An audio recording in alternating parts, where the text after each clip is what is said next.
If you've ever poured your entire soul into something, only to watch someone else take all the credit, then you know a little bit about my story. But my story has a twist you won't see coming. So get comfortable, because for the first time, I'm going to tell you everything. The whole, unvarnished, unbelievable truth about me, my famous husband, and the $10 billion lie we lived for a decade. And trust me, you're going to want to hear how it ends. For 10 years, my name was Laura. But to the world, I didn't exist. I was the ghost in my own life. The silent partner in a world-famous duo, where only one person ever took the stage. That person was my husband, Brent. You probably know his name. Brent Sterling, author of the Jack Talon thrillers, the charismatic, handsome, impossibly charming novelist who appeared on every talk show, whose rugged face smiled from the back cover of 18 international bestsellers. He was a literary icon, a genius, they called him. The master of the modern thriller. But he was a master of something else entirely: deceit. Because Brent Sterling never wrote a single word of those books, I did. Every plot twist, every line of dialogue, every gritty detail of his iconic detective, Jack Talon, it all came from me. I was the talent. He was just the brand. Our house in the leafy, historic district of Boston was a testament to this lie. It was a beautiful 4-story brownstone, filled with first editions and expensive art, all paid for by my words and his face. The centerpiece of his magnificent floor-to-ceiling library was a collection of his own books, bound in custom leather, his name stamped in gold on the spine. Brent Sterling. Sometimes, late at night when he was out on a book tour, I would run my fingers over the letters and feel a cold, hollow ache. It was a life I had built, a prison I had decorated myself. He was the sun, and I was the planet that secretly controlled his orbit, forever hidden in his blinding light. Our system worked. He got the fame, I got the security, and we both got rich. I told myself it was enough. I told myself I was happy. I was a phenomenal liar. The end came on a Tuesday, a gray, drizzly Boston Tuesday, that matched the color of my world as it crumbled. I was in my writing attic, the one place in the house that was truly mine, frantically working on the final chapters of what was supposed to be Jack Talon book number 19. Brent was supposed to be in New York for a meeting with his publisher. He'd been distant for months, a cool and remote star instead of his usual blazing heat. He'd chalked it up to stress, the pressure of the next release. I'd believed him. I always believed him. I heard the front door open and close downstairs. I smiled, thinking he'd come home early to surprise me. I came down the narrow attic stairs, ready to greet him, but stopped on the landing. He wasn't alone. Standing in our marble-floored foyer was Camila, his publicist. She was a decade younger than me, sleek and ambitious, with a smile as sharp and predatory as a shard of glass. She was holding a leather carry-on bag, and Brent was holding 2 large suitcases. My suitcases, the ones he'd bought me for our anniversary last year. He didn't look surprised to see me. He just looked finished. "Laura," he said, his voice devoid of the warmth he reserved for his television appearances. It was flat. "Final. Camila is going to help me move my things." I felt the air leave my lungs. My mind was a frantic blur, trying to process the scene. "Camila, my suitcases," the chilling finality in his tone. "Move your things." "Brent, what are you talking about?" "Your meeting." He let out a short, impatient sigh, the kind he used when I'd ask a question he felt was beneath him. "There was no meeting, Laura. This is the meeting. It's over." He gestured vaguely between us.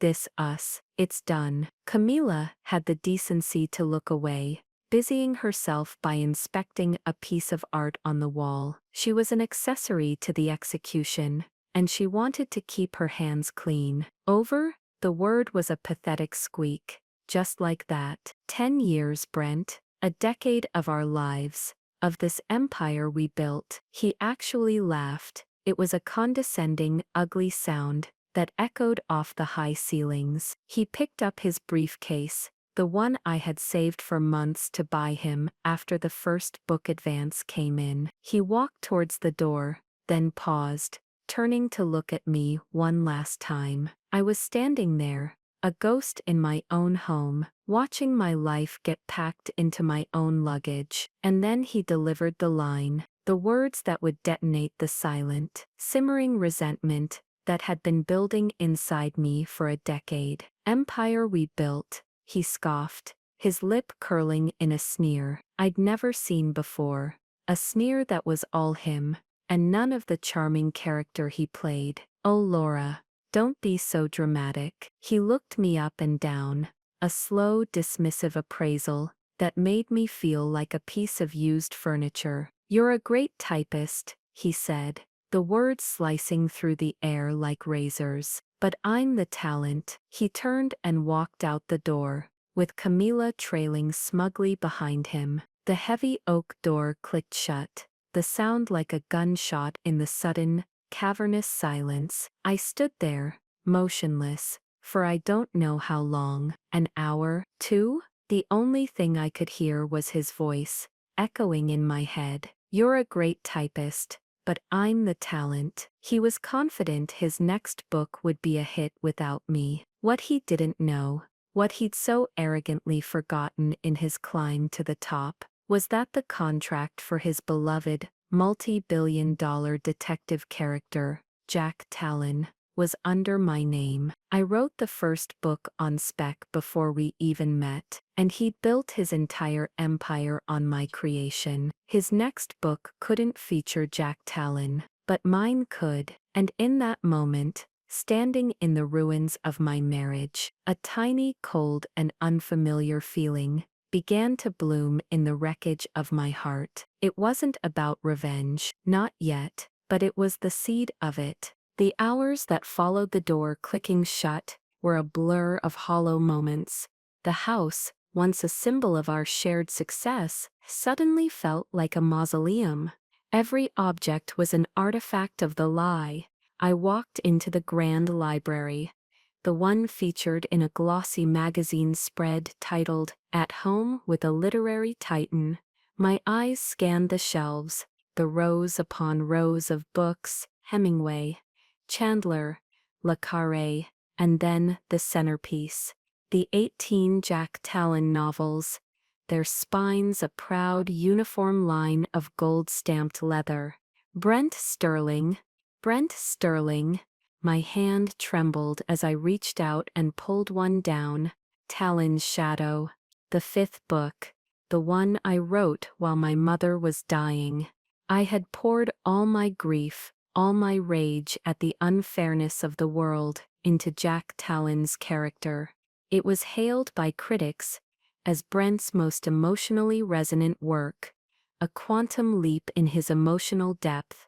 I remember Brent at the awards ceremony, accepting a prestigious prize for it. He'd stood on a brightly lit stage, clutching the heavy award, and talked about how he'd channeled a period of personal reflection into the work. I was in the 3rd row, wearing a dress he'd picked out, clapping until my hands were numb, a supportive, smiling shadow. I sank into the cold leather of his favorite armchair, the one he sat in for all his interviews, and clutched the book to my chest. A single hot tear escaped and slid down my cheek, then another, and another, until a quiet, racking sob shook my entire body. It wasn't just a cry for my marriage, it was a cry for the last 10 years of my life. A cry for the woman I had been, the writer who had been so eager for a break that she had allowed her voice to be silenced, her name to be erased. The breakdown was silent and brutal, a storm contained within the walls of that perfect, fraudulent room. How did I get here? How did I let this happen? My mind reeled backwards, pulling up memories I had long ago packed away and labeled as necessary sacrifices. It started in a cramped third-floor walk-up in Somerville, with peeling paint and a window that looked out onto a brick wall. That's where Jack Talon was born. I was 26, working 2 dead-end jobs to pay the rent, and writing every spare minute I had. I wasn't just a typist then. I was a creator. Jack wasn't just a character. He was the distillation of all my grit and determination. He was a cynical, world-weary Boston detective, with a shattered past and an unshakable moral code I wished I had. I wrote the entire first manuscript, The Talon Initiative, fueled by cheap coffee and a desperate, burning need to create something that was wholly mine. I poured my father's quiet integrity and my grandfather's stubborn Irish pride into him. I gave him my own fear of failure and my deep-seated belief that justice, however elusive, was worth fighting for. I sent the manuscript out to a dozen publishers. Most didn't reply. A few sent form rejections, but one, a small independent house called Sterling Press, sent a reply from a junior marketing assistant, Brent Sterling. He said he loved the book, that it was the most compelling thing he'd read in years, and he wanted to meet. I remember that first meeting in a noisy coffee shop near his office. He was everything I wasn't: confident, smooth, handsome in a way that seemed both rugged and intellectual. He had this incredible energy, a way of looking at you that made you feel like you were the only person in the world. He told me the book was a masterpiece, but that the industry was brutal. A book this good needs a face, he'd said, leaning in, his voice a conspiratorial whisper. It needs a story behind the story. I can be that face, Laura. You're the words. I'm the voice. Together we can make this a phenomenon. I was an introvert, terrified of public speaking, paralyzed by the thought of interviews and book signings. He presented himself as the solution to my biggest fears. He painted a picture of a partnership, a perfect symbiosis. I would be protected, insulated, free to do the one thing I loved, right, while he handled the messy public-facing part of the business. It was a seductive offer, and I, naive and desperate, and more than a little bit in love with the charming man who believed in my work, I agreed. He convinced Sterling Press to publish the book, but with his name on the cover. He had the authorial look, he argued. He had connections. I was a no-name with a manuscript. It was a deal with the devil, and I signed it with a smile. We got married a year after the first book became a surprise hit. The lie grew with our success. With each new book, my existence became more and more faint. At parties I was introduced simply as Brent's wife. People would ask me what I did, and before I could answer, Brent would jump in with a charming laugh. She's my inspiration. She keeps this chaotic artist grounded. He made me feel complicit, like I was a co-conspirator in a grand, exciting scheme, rather than the victim of a slow, soul-crushing theft. He'd come home from a tour, his suitcase full of adoring fan mail, and tell me stories of the thousands of people who loved our books. He'd say we did it, but when the cameras were on, the we always became I. I remember one night, about 3 years in, the third book had just hit #1 on the New York Times bestseller list. We were celebrating at a ridiculously expensive restaurant. He was telling a story to the table, a mix of publishing executives and their spouses, about how the idea for Jack Talon's arch-nemesis, the puppeteer, came to him in a dream. It was a lie. The character was based on my manipulative uncle, a man who had torn my family apart with his greed. I had spent weeks agonizing over the character, pouring my own painful family history into his creation. As Brent spun his tale, making everyone laugh with his fabricated moment of inspiration, I felt a wave of nausea. I excused myself to the restroom and stared at my reflection in the mirror. My face was pale. Who was I? Was I Laura Vance, the writer, or was I just Mrs. Brent Sterling, the silent partner, the keeper of secrets? I walked back to the table, sat down and said nothing. Debatable character logic? Absolutely, that I loved him, or I loved the man I thought he was. And I was afraid that if I pulled on that one thread of deceit, the entire beautiful tapestry of our life would unravel. So I stayed silent, for 7 more years. Now, sitting in the ruins of that tapestry, the silence was deafening. The grief was a physical weight, pressing down on my chest. I felt hollowed out, erased. I wandered aimlessly through the house for 2 days, fueled by nothing but grief and stale coffee. I didn't answer my phone, which was buzzing incessantly with calls from my sister, his parents, our mutual friends, all of them, I was sure, calling on his behalf. On the 3rd day, a kind of numbness set in, a cold, clear calm. I knew I had to face the practicalities: divorce, lawyers, dividing the assets. The thought made me feel sick. Dividing the assets that were almost entirely funded by my work. I went up to my attic, the only room that felt like mine, and started sorting through a decade of my life. Old notebooks filled with plot ideas, character sketches, timelines. It was a paper graveyard of my own creation, and then I found it, stuffed in the back of a dusty filing cabinet, in a folder labeled MISC. Pre-Brent was a thin, unassuming manila envelope.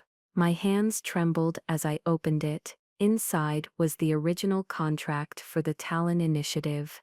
It wasn't the fancy one Sterling Press had drawn up with Brent. This was the one I had created before I'd ever met him. I'd paid my friend, Anya Sharma, who was a struggling law student at the time, $100 to draft a simple work-for-hire agreement and a character rights clause. I wanted to protect Jack Talon, my Jack Talon, even back then. I unfolded the yellowing, stapled pages. The legal jargon was dense, but my eyes scanned for the one paragraph I vaguely remembered, and there it was. Paragraph 4b. Author, Laura Vance, shall retain full, complete, and perpetual ownership of the intellectual property of the character known as Jack Talon, including his name, likeness, backstory, and any and all derivative works in any medium, in perpetuity, throughout the universe. I read it again, and again. Full, complete, and perpetual ownership. Brent had never seen this document. When he'd brokered the deal with Sterling Press, he'd used my manuscript, but he'd created a new contract from scratch with him as the author. He must have assumed any prior paperwork was irrelevant, the amateur scribblings of a desperate writer. He had built a global brand, a media empire, on a character he had no legal right to use. His parting words echoed in my head. "You're a great typist, but I'm the talent." A slow, cold smile spread across my face. The grief wasn't gone, but it was now joined by something else, something sharp and crystalline. It was resolve. He had taken my name, my voice, and my life for 10 years. He thought he had left me with nothing, but he was wrong. He had left me with Jack Talon. It wasn't about revenge when he walked out that door, but looking at that contract, feeling the weight of a decade of erasure, I realized it was about to be. The first person I called was Anya. Back when she drafted that contract for me, she was a law student living on instant noodles and fierce ambition. Now she was Anya Sharma, Esquire, a partner at one of Boston's most formidable intellectual property law firms. She was a shark in a designer suit, and she had been telling me for years, in her signature blunt way, that Brent was a charismatic parasite. I had always defended him, making excuses, blinded by the life we had built. When she answered the phone, her voice was warm but wary. She'd already heard the news through the grapevine. "Laura, I was about to call you. I heard, are you okay?" "I'm better than okay, Anya," I said, my voice steadier than it had been in days. "I need to hire you, and I need you to look at a document you wrote for me about 11 years ago." There was a pause on the other end of the line, and then I heard a low whistle. "Don't tell me," she said, a new energy in her voice. The Jack Talon character clause, the in perpetuity, throughout the universe one. I was so proud of that. "That's the one," I said, feeling a surge of adrenaline. Is it as good as I think it is, Laura?" she said, and I could hear the grin in her voice. "If it's the document I remember, it's not good. It's a nuclear bomb. When can you be at my office?" An hour later, I was sitting in a sleek, minimalist conference room overlooking the Boston Harbor. The gray sky outside seemed to have an electric charge to it now. Anya, looking every bit the legal powerhouse in a sharp navy blue dress, read the contract with a terrifyingly focused intensity. She spread it out on the polished mahogany table like a surgeon examining an X-ray. After a few minutes of complete silence, she looked up at me, her eyes gleaming. "It's ironclad," she said, tapping the document with a perfectly manicured finger. "This predates your relationship with him. It predates his contract with Sterling Press. This is the foundational document. You didn't sell him the character, Laura. You never transferred the rights. In the eyes of the law, he's been leasing Jack Talon from you this whole time. Except he forgot to ever draw up the lease, or pay for it." She leaned back in her chair. "Legally speaking, he's been committing massive, decade-long copyright infringement." The words hung in the air, beautiful and terrifying. "So what does that mean?" I asked, my heart pounding. "It means," she said, "that he cannot write another Jack Talon book. It means that, technically, you could sue him and Sterling Press for a significant share of the profits from the last 18 books, but a lawsuit would be messy, public, and long. There's a cleaner way, a more elegant way." This was the beginning of the plan. Anya's mind worked with a beautiful, cold precision. She explained that a public fight would allow him to play the victim, to frame me as a bitter, scorned wife. The media would have a field day. "He thrives in the spotlight, Laura," she said. "We can't fight him there. We have to fight him in the one place he's truly vulnerable: the silence." The strategy was simple and brutal. We would do nothing. We would let Brent move on with his life. We would let him announce his next book. We would let him go on talk shows and brag about how his newfound freedom had unleashed his creativity. We would let him and his publisher sink hundreds of thousands, maybe millions, of dollars into the marketing and launch of a book they had no legal right to publish. And then, at the precise moment of his supposed triumph, we would strike, not with a lawsuit, but with an announcement of our own. To build our case, Anya had me dig through my old attic archives. We found a treasure trove of evidence, early email exchanges between me and Brent, before we were even a couple. "Your chapter on Talon's backstory is genius," one of his read. "I can't wait to see what you do with the climax." We found my handwritten notebooks, filled with intricate plot diagrams and character notes, all in my unmistakable script. We even found the original draft of the Talon Initiative on a dusty old floppy disk, with a creation date that was 2 years before Brent even started working at the publishing house. We were building a fortress of truth, brick by undeniable brick. While we were deep in this planning phase, Anya was dealing with her own, smaller-scale version of my problem, a slick, ambitious junior partner at her firm. A man named Gavin had been slowly trying to take credit for a massive patent case she had been building for 2 years. He was schmoozing the senior partners, subtly reframing her work as a team effort he had spearheaded. "He's all style, no substance," she fumed one evening over takeout Thai food in her office. "He's a great presenter, but he didn't do the work. He's trying to erase me from my own victory." The parallel was not lost on us. It gave her a personal, visceral stake in my fight. My victory would be hers too. It wasn't just about a client anymore. It was about justice for every woman who had ever been told she was just the typist. The most powerful weapon I had, however, wasn't a legal document. It was a secret. It was the one piece of the puzzle I had never ever shared with Brent. I knew Jack Talon's soul. Brent knew his swagger. In all the years of our collaboration, I had kept the character's core trauma, the true origin of his cynicism, and his relentless drive for justice, to myself. I was saving it for the final book in the series, the one that would reveal everything. It was a deeply personal story, woven from a tragedy in my own family's past, a secret my grandmother had told me on her deathbed. It was the key that unlocked the entire character. Brent had no idea. He could write 100 more books, but they would all be hollow shells. He could mimic the style, the pacing, the violence, but he could never replicate the heart, because the heart was mine. So we let him build his own gallows, I said to Anya, the phrase coming to me with a surprising clarity. She smiled. A slow, dangerous smile.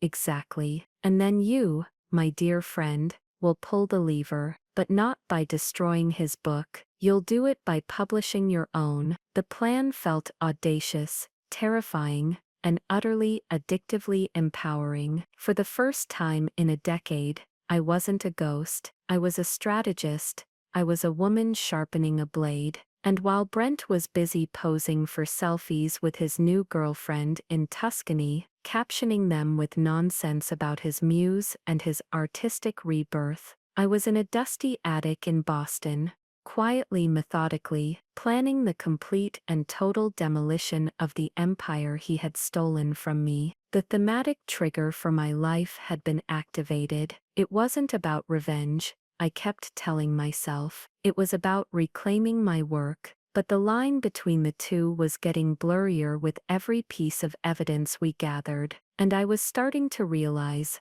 that sometimes justice feels a lot like revenge. The first step in my silent takeover was to re-enter the world I had been hidden from for a decade. I needed an agent, but not just any agent. I needed a predator. Someone who would smell the blood in the water and delight in the kill. Hanya knew a man named Marcus Thorne. He was a legend in the publishing world, known for his brutal negotiation tactics and his love for a dramatic, high-stakes story. His nickname was the Great White. Our meeting was in his ridiculously chic Manhattan office. He was a small, impeccably dressed man, with sharp, intelligent eyes that seemed to see right through you.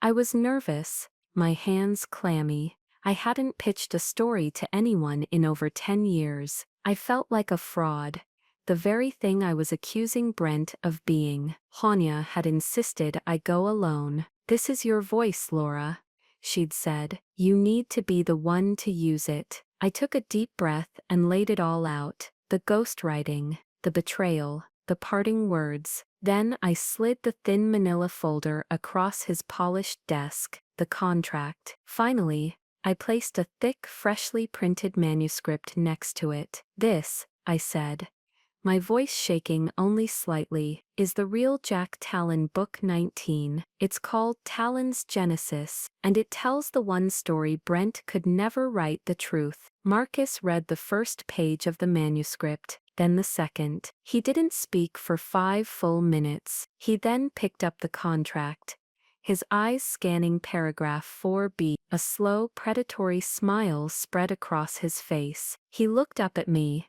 and his eyes were alight with a terrifying glee. "Mr. Sterling," he said, savoring the name, "is about to have a very, very bad year. I love it." What followed was a whirlwind of covert activity. Marcus, true to his reputation, orchestrated a series of secret meetings with the heads of the biggest publishing houses in New York, all of them direct competitors to Sterling Press. The pitch was explosive, a story that was juicier than any thriller novel. The secret author of the Jack Talon series, betrayed by her famous husband, is reclaiming her creation. It was irresistible. We weren't just selling a book, we were selling a headline.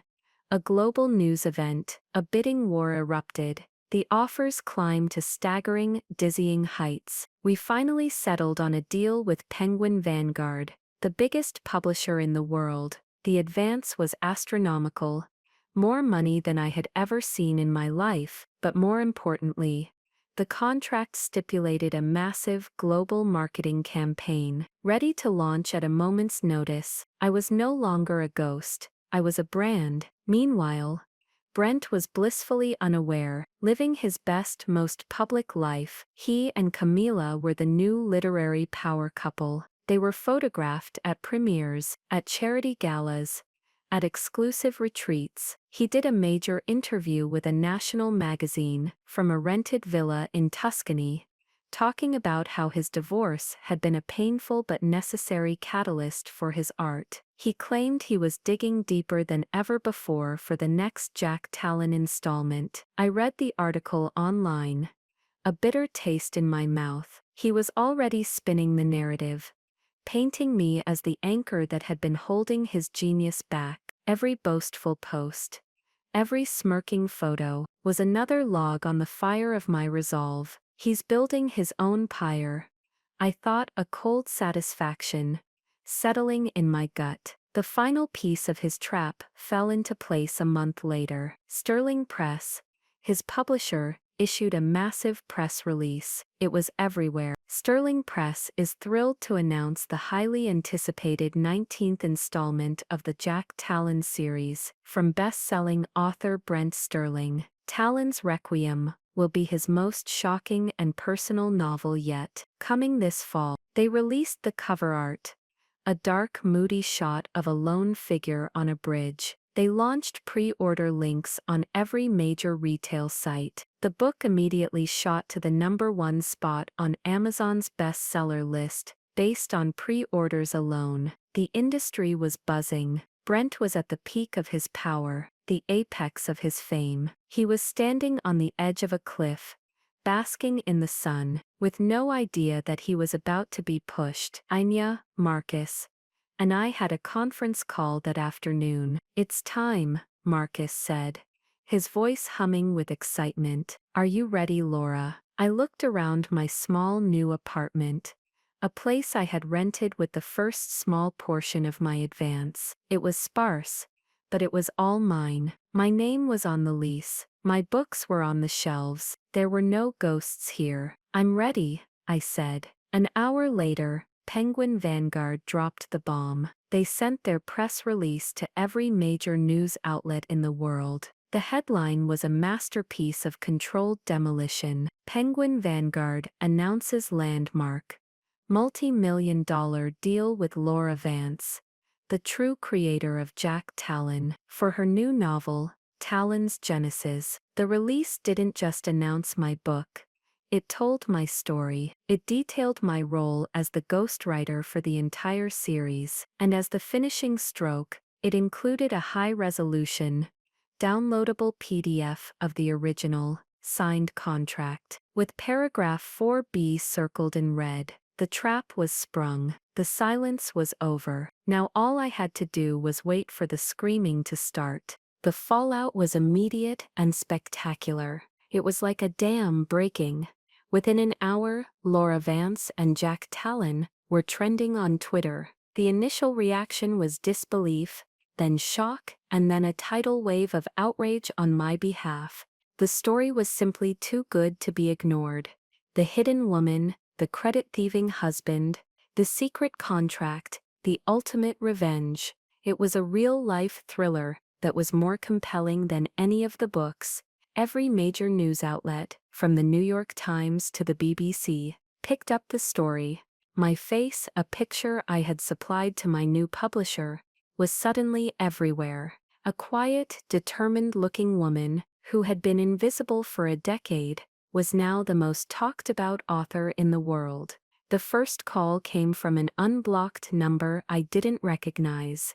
It was the CEO of Sterling Press, Brent's publisher. He sounded like a man having a heart attack. "Mr. Vance, I mean Miss Vance, Laura, there must be some mistake, a misunderstanding. Brent is the author of these books. There's no mistake," I said calmly. Anya's coaching echoing in my ear. "You have a copy of the Foundational Rights Agreement. I suggest you have your legal team look at it very, very closely." I could hear him breathing heavily, the sound of a man watching his company's flagship author and most profitable asset go up in flames. They had invested millions in Talon's Requiem, and they now owned a very expensive, unpublishable manuscript.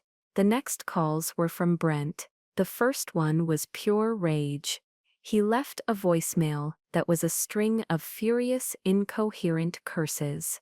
"What have you done? You're insane. You're trying to ruin me. I'll sue you into oblivion. You ungrateful." I deleted it without listening to the end. The second call came an hour later. His tone had shifted to panicked bargaining. "Laura, baby, pick up the phone," he pleaded in another voicemail. "We can fix this. This is a huge misunderstanding. We were a team, remember? We were a team. You can't do this to me." To us. The us was what got to me. There was no us anymore. He had detonated us in our foyer, with Camila standing right there. I let the voicemails pile up, each one more desperate than the last. He tried to manipulate me with memories, reminding me of our first apartment, the vacation to Paris, where we supposedly outlined the second book, a book I had outlined alone in a coffee shop while he was at a marketing conference that I now suspected was his first affair. His attempts at emotional blackmail were pathetic. He was using the beautiful memories he had stolen and repurposed, and they no longer had any power over me. Then came the calls from his family. Brent had always cultivated the image of a devoted family man. His parents, a wealthy, snobbish couple from Connecticut, had always treated me with a kind of polite condescension. I was the quiet, stable girl who had tamed their brilliant, wild son. His mother called first. "Laura dear," she began, her voice dripping with false concern. "I don't know what's gotten into you, but this is simply not how we handle things. You are airing our family's dirty laundry in public. It's unbecoming. You are destroying Brent." "Brent destroyed himself, Eleanor," I replied, my voice as cold as ice. "And he destroyed our marriage. I am simply reclaiming what is mine." His sister Sarah, who I had once considered a friend, sent a long, guilt-tripping text message about how I was tearing the family apart for money. I didn't reply. For years I had been the family's emotional caretaker, the one who remembered birthdays, cooked the holiday meals, a particularly pretentious coq au vin that was their family tradition, and smoothed over Brent's frequent moods. I had been the glue, and now that I had removed myself, the whole fragile structure was collapsing. The power shift became absolute about a week later. After days of silence from their camp, Sarah called me again. Her tone was completely different. It was quiet, ashamed. "Laura, I saw the emails," she said, her voice barely a whisper. "The ones from before you were married. A blogger got a hold of them and published them. The ones where he calls Jack Talon your character. Oh Laura, he told us you two had a falling out because you were having some sort of mental breakdown. He told us you'd become unstable. I had no idea. None of us did. What he did to you," she trailed off, starting to cry. I am so sorry. That was the moment I knew I had truly won. It wasn't about the money or the book deal, it was about the truth. Brent hadn't just lost his career, he had lost his narrative. The story he told the world about himself and about me had been exposed as a lie. His family, his staunchest defenders, had seen the real him, and they were abandoning him. He was completely, utterly alone, stranded on an island of his own making. The publicist Camila, sensing a sinking ship, had already been spotted with a new up-and-coming actor. Brent's empire of charm had crumbled to dust, and I hadn't needed to raise my voice. I had simply told the truth. He showed up at my new apartment 2 weeks after the news broke. It was late, past 11 at night. The frantic, angry phone calls had stopped, replaced by an unnerving silence. I almost didn't answer the insistent buzzing from the building's intercom, but a strange sense of finality made me press the button. "Who is it?" I asked, my voice flat. "Laura, it's me. Please, we need to talk." He sounded broken. The arrogance was gone, the booming confidence replaced by a thin, reedy desperation. I let him in, not out of pity, but because I knew this confrontation was the last chapter. The man who appeared at my door was a stranger. He was unshaven. His expensive clothes were rumpled, and there were dark circles under his eyes. The charismatic literary titan was gone, replaced by a ghost. He stood awkwardly in the center of my small living room, looking around at the unfamiliar space. It was a world away from the opulent brownstone he now couldn't afford to live in. "It's cozy," he said, the attempt at casualness falling flat. "What do you want, Brent?" I asked, remaining by the door, my arms crossed. I wasn't going to offer him a seat. I wasn't going to offer him a single shred of comfort. He ran a hand through his disheveled hair. "I want you to stop this. Call it off. Tell the world it was a publicity stunt, a misunderstanding. We can release a joint statement. We can salvage this." I stared at him, truly seeing him for the first time. The charming mask was gone, and underneath was just a weak, terrified man. "Salvage what, Brent? There is nothing left to salvage. You burned it all to the ground yourself." "I made a mistake," he said, his voice rising. "Okay, I was an idiot. I was having a midlife crisis. Camila, she was a symptom, not the cause. But this," he gestured wildly around him, "this is scorched earth. You've ruined me." "No," I said, my voice dangerously quiet. "You were ruined the moment you decided my talent was yours to take. You were ruined every time you stood on a stage and accepted an award for my work. You were ruined when you looked me in the eye and called me a typist. This isn't my doing. This is a decade's worth of consequences, arriving all at once." He took a step closer, his eyes pleading. This was his last gambit, the performance of contrition, but the character Laura. "Okay, you wrote the words. I'll admit it, but I gave him his soul. I was the one in the interviews, the one who explained his motivations, his psychology. I made him real." I let out a short, sharp laugh. It was a sound he'd never heard from me before. It was a sound of pure, unadulterated freedom. "His soul? You think you know his soul?" I shook my head, a slow, pitying motion. "You know nothing. You never even asked. You just wore him like a well-tailored suit, but you never knew the man inside." I took a breath. This was it, the final killing blow. "Do you even know Jack Talon's real name?" I asked. He looked confused. "His name is Jack Talon, John Talon." "No," I said softly. "That's the name he chose. His real name, his birth name, is Michael Kavanagh. He changed it after his younger brother Daniel drowned in a frozen pond trying to rescue a stray dog when they were kids.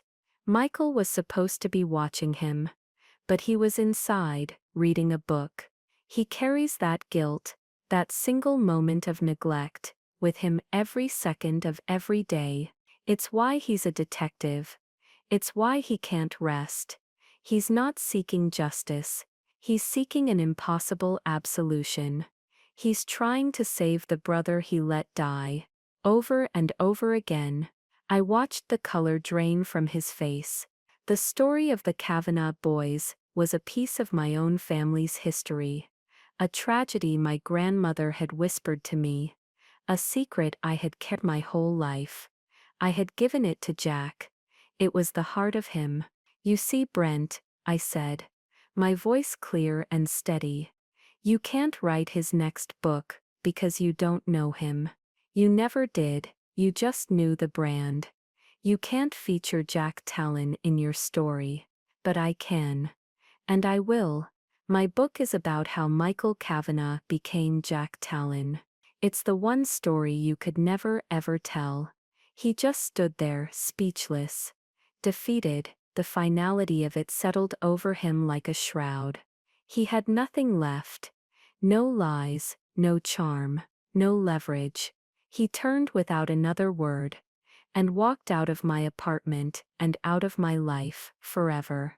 I closed the door, leaned against it, and for the first time in 10 years, I felt the glorious, terrifying, and exhilarating weight of my own name. Laura Vance, and I was the talent. The aftermath was both swift and satisfying. Brent's publisher, Sterling Press, officially canceled Talon's Requiem and dropped him as a client, citing a breach of contract and misrepresentation.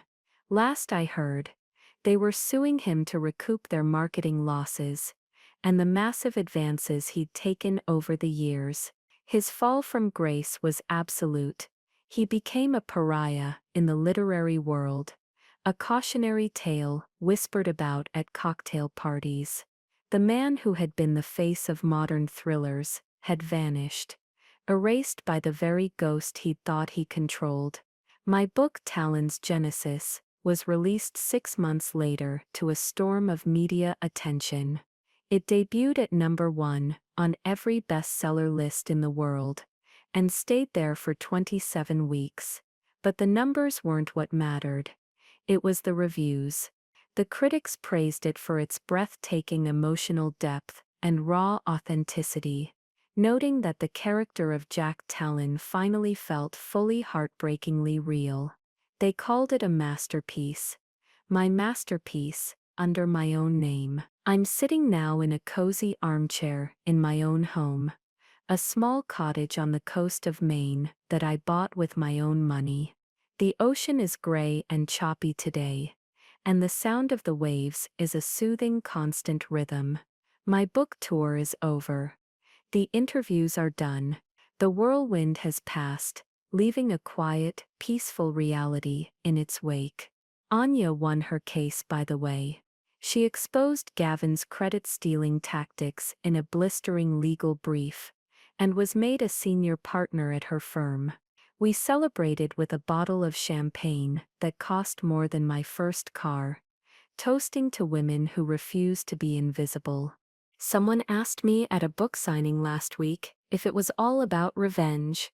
I thought about it for a long time. I looked out at the long line of people, mostly women, clutching my book, waiting to have me, Laura Vance, sign it. I thought about the decade of silence, the slow erosion of my identity, the casual cruelty of that final dismissal. It wasn't about revenge, I told her, until it was, and maybe sometimes, revenge is just justice in a different colored jacket. But looking back now, in the quiet of my own home, I know it was about something more. It was about reclaiming my voice. It was about taking the narrative of my own life back. I had to become a ghost to learn how to be seen. I had to lose everything to find myself. Brent thought his power was in his fame, his charm, his name on the cover of a book. He was wrong. True power isn't in the performance. It's in the work, it's in the truth, It's in owning your own story, every last word. So I want to ask you something. Have you ever felt invisible in your own life?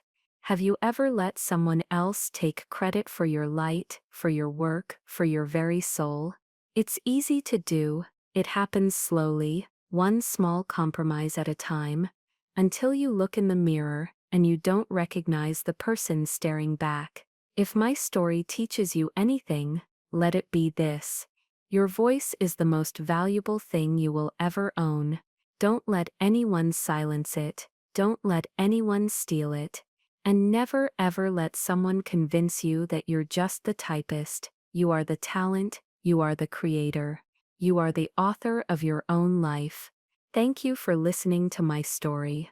If it resonated with you, if you've ever felt that fire of injustice and wished for a little karmic justice, you know what to do. Like this video, subscribe to the channel for more stories like this, and hit that notification bell so you never miss a new one.